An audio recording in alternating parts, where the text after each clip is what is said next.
Hello friends, आपको form भरने में हो रही है दिक्कत और मेरे वैसे स्टूडेंट जिनको दिक्कत का सामना करना पड़ रहा है उनको मैंने पहले ही कहा था कि एक सप्ताह रुक जाओ। जब बीएचयू और डीयू का अनाउंसमेंट क्लियर हो जाएगा और उनके भी नाम आ जाएंगे तब आप भरना। तो वो टाइम आ चुका है और मैं सब आपके लिए लेकर के आया हूँ कि कैसे आपको फॉर्म भरना है स्टेप 1 से। जब आप सीयूईटी पीजी के वेबसाइट पे जाते हो तो आपको मालूम चलता है कि आपको कहाँ से रजिस्ट्रेशन करना है। देखो, आराम से जाना है होम पेज पे, आपका दिखा देगा पहले ही कि सीयूईटी का रजिस्ट्रेशन जो है वो स्टार्ट है।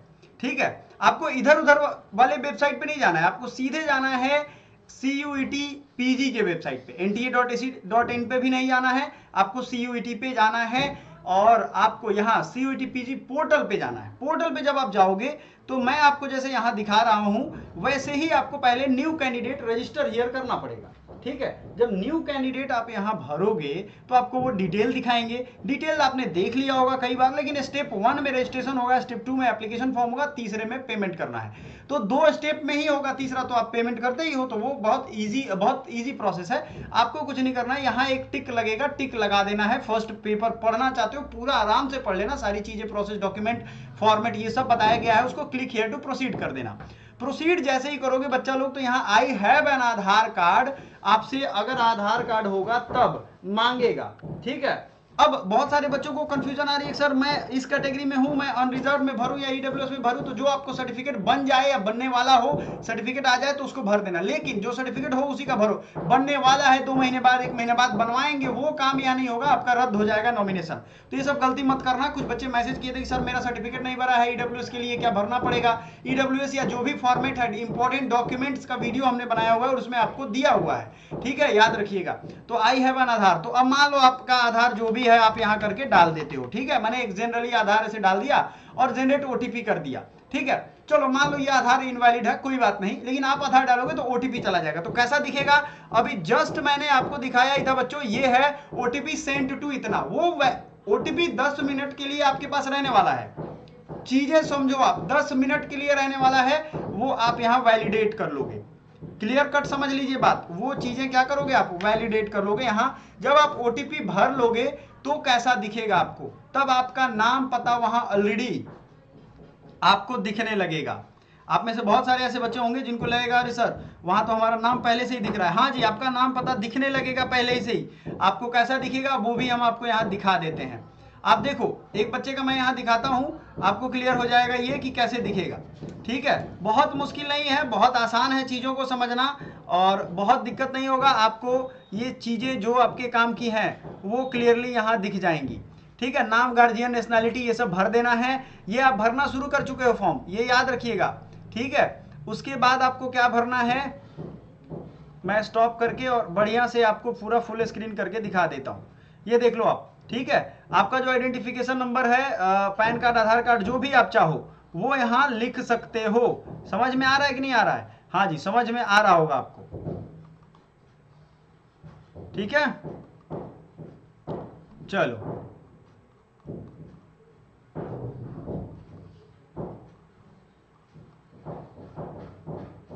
ठीक है, तो आई होप ये चीजें आप समझ गए हो। अब जो बच्चा फॉर्म पहला कर लेगा उसको ऐसे दिखाएगा रजिस्ट्रेशन उनका क्लियर है, मतलब रजिस्ट्रेशन उन्होंने कर लिया है। ठीक है, और जो बच्चा ये नहीं दिखाएगा, मान लो जो स्टेप आपने कर लिया तो उनको रजिस्ट्रेशन हो गया तो सिर्फ रजिस्ट्रेशन दिखाएगा, एप्लीकेशन फॉर्म नहीं भरा है। तो कंप्लीट एप्लीकेशन फॉर्म का एड्रेस भी आता रहेगा, आप यहाँ सारा परमानेंट और रेजिडेंस जो भी है आप वहाँ क्लियरली डाल दोगे। जो भी होगा रेजिडेंट जो जहाँ के आप होगे, मान लो आप निवासी हो बिहार, यूपी, उत्तर प्रदेश, वहाँ के सही आंसर आप डालोगे। ये चीज़ों को आपको ध्यान रखना है। ठीक है, अब आपके दिमाग में आएगा कि सर ये तो हो गया, चलो हमने कर दिया। अब हमारे पास चैलेंज क्या आ रहा है कि पर्सनल डिटेल हमारा ऑटोमेटिकली वहां फील्ड दिखा रहा है। तो क्योंकि आपने आधार लिखा है इसलिए पर्सनल डिटेल वहां फील्ड दिखा रहा है। अगले वीडियो में मैं आपको एक भरा हुआ फॉर्म दिखाऊंगा। ठीक है, आपके दिमाग में ये रह रहा है ना कि सर भरा हुआ फॉर्म कैसे दिखता है, क्या करेंगे उसके लिए। तो कुछ भी नहीं करना है, भरा हुआ फॉर्म कुछ नहीं, आपको एक बच्चे का जैसा भर दिया उसने वो चीजें दिखाएंगे कि आपको ये याद हो जाए। अब जब फॉर्म आप भर लोगे, सारा इंस्ट्रक्शन आप पढ़ लोगे, तो उसके बाद कैसा दिखता है फॉर्म ये भी हम आपको दिखाएंगे। ठीक है, तो आइए, ये है आपको यहाँ पे क्लियरली ये विजिबल है यहाँ जो भी डिटेल्स है हमने डाल दी है। फॉर्म भरने के बाद स्टेप 1 करने के बाद जो भी सिटी है आपका, जो भी कुछ है वो यहाँ दिख जाएगा क्लियरली, कौन सा कहाँ नगर है, मोबाइल नंबर है, ये सब कुछ आपको यहाँ शो होने लगेगा। ठीक है, जैसे ही आपको ये दिख जाता है, ये दिखने के बाद आपका सबमिट फॉर्म करना है। लेकिन सबमिट करने के बाद आपको मैं बता दूं, जैसे ही आप ये सबमिट करोगे उससे पहले आपको क्या करना है, आपको यहाँ कुछ भी विशेष नहीं करना था। आपको सिर्फ अपना डिटेल डालना था, अपना एड्रेस डालना था, अपना आधार पैन नंबर जो मांगा जा रहा था वो डालना था। सिक्योरिटी क्वेश्चन एक बड़ा यहाँ आपको दिक्कत हो सकता है। सिक्योरिटी क्वेश्चन सबसे नीचे यहाँ पे देखो दिख रहा है। सिक्योरिटी क्वेश्चन आप वही डालना जो आप याद रखो। एक चीज याद रखना, अपना ईमेल आईडी, मोबाइल नंबर और पासवर्ड, ये 3 चीजें। क्या क्या? ईमेल आईडी, इस CUET PG का पासवर्ड, ये दोनों आपको ध्यान रखना है। प्लस कहीं लिख दो। उसके बाद सबसे जरूरी सूचना, आपको ये जो सिक्योरिटी क्वेश्चन है ना, ये बहुत ध्यान से भरना और sorry for that, security question और उसका आंसर कहीं उसी पासवर्ड वाले डायरी पे लिख देना। समझ में आया बात? ये मुश्किल नहीं है, ये बहुत आसान चीज है। तो आप इसको कर लोगे, कोई दिक्कत नहीं होगा, कोई परेशानी नहीं होगा। ये मुश्किल है। स्टेप 1 करने के बाद आप हमें इसी वीडियो पे कमेंट करोगे कि सर स्टेप 2 बताइए। बहुत इत्मीनान से बताएंगे कैसे फाइल को सॉर्ट करना है, क्योंकि मोबाइल से भी भर रहे हो तो भी आप भर सकते हो, इतना आसान आपको बताएंगे। तो कृपया करके स्टेप बाय स्टेप करो। एक बार करोगे कोई गलती हो जाएगी, कोई काम नहीं आएगा आपके। समझ में आ रहा है आपको? तो आपको ये नहीं करना है, ये चीज मैं बार बार कह रहा हूं, आपको ये करना ही नहीं है। समझ में आ गया होगा?